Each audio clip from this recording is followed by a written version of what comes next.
Nu, o ką daryti dabar, daleiskim mums su korupcija, biurokratizmu baisiu Lietuvoje, su valstybės neveiklumu.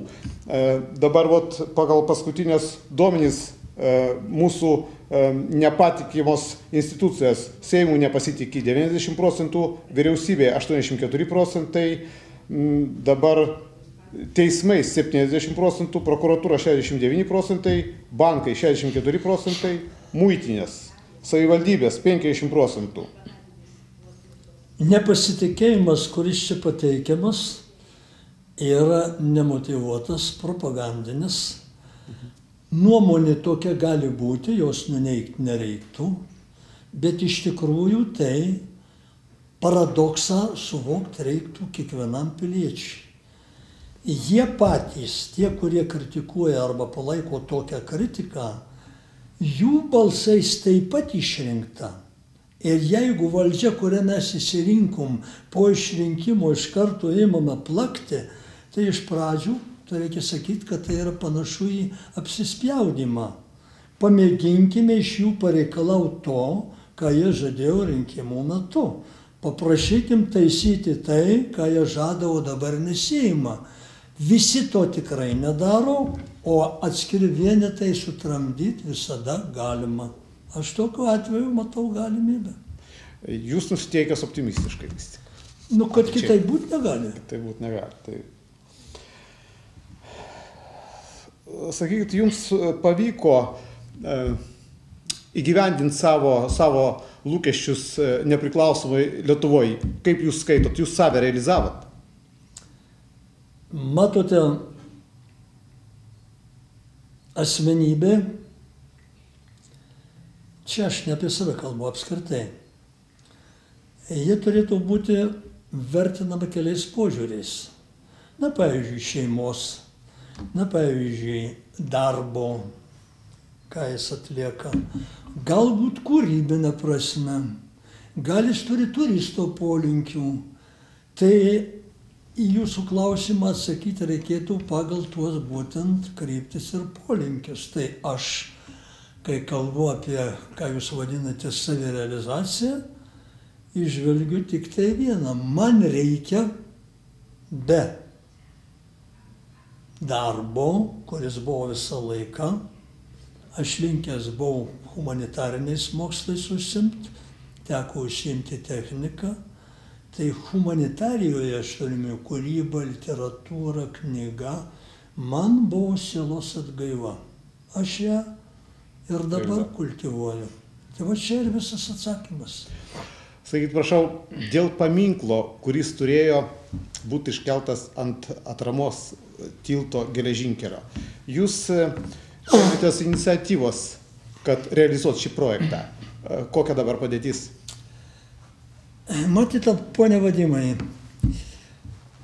pilietis valstybės, pilietis Jonavos, jeigu taip galima pasakyti, turi požiūrį. Aš pats nors marijampolietis gimimo esu, bet Jonavai nebuvau ir nesu abejingas.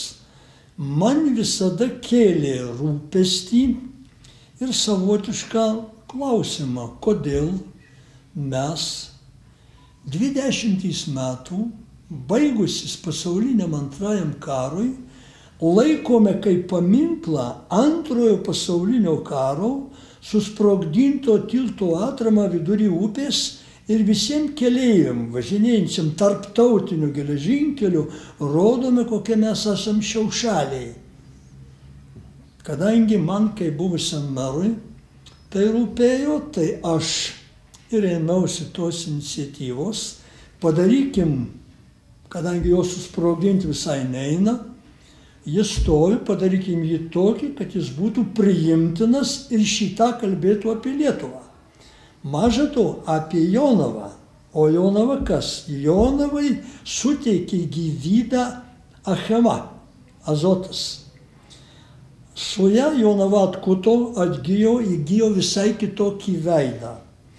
Ir štai, kaip dabar pagerbti šį faktą, kaip jį pažymėti, savotiškai azoto achemos indėlį į vietinę pramonę, kultūrą ir mūsų socialinę raidą, aš pasiūliau pastatyti paminklą ir užtupdyti ant to kokį paminklą. Kilo klausimas ir aš pasiūliau.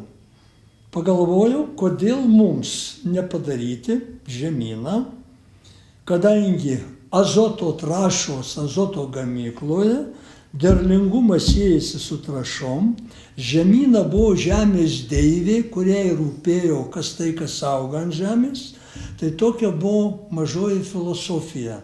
Manęs paklausė ir mes buvom jau susitarę ir būtų tai įvykę.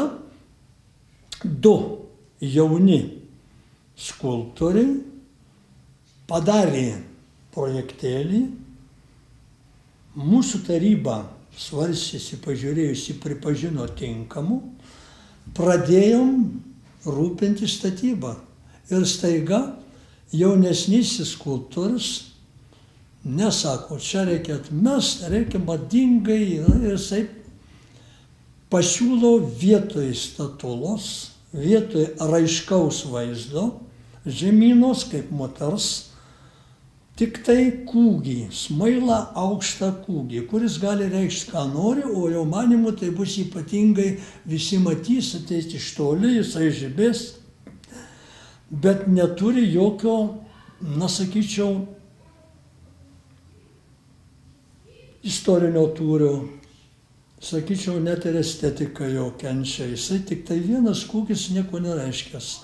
Tai šmaikštė liežuvį jį pavadino falu. Man, kai buvusiam rajono vadovui, būti falo krikštatėviu buvo absoliučiai nepriimtina. Ir aš norėjau, kad tai būtų skambesys tikras, kokią nors istorinę bazę. Taip, kad nepavykus šiam variantui buvo atsisakyta jo ir jis liko pakibęs. Mano galva, prie jo vertėtų grįžti. Aš girdėjau, kad jums buvo planuojama suteikti garbės piliečio vardą Jonavos, bet jūs atsisakėte, ar tai teisybė? Matot, pone Vadimai, aš savo aplinkoj ir dirbdamas Achemoje Azote, ir dirbdamas savivaldybėje, ir eidamas mero pareigas, mačiau ne vieną, o 10 žmonių vertų dėmesio, apdovanojimo ir nusipelniusių Jonavos visuomeniai. Ir kalbėti apie save man būtų visiškai ir neetiška, ir aš prieš tai esu. Todėl aš nemanau, kad tai man tektų. Tai galima pagalvoti, kam tas duoti ir kodėl. Nuveikta buvo tikrai ne per daug. Kita vertus, per tokį trumpą laiką ir padaryti negali, tačiau pats įvertinimas tai yra labai brangus ir jį duoti bet kam negalima. Aš linkęs būčiau jo atsisakyti tik todėl, ką jums dabar aiškinau, bet jokių būdų ne iš principų. Ačiū už pokalbį. Mūsų laikas pasibaigė, labai gaila. Ačiū.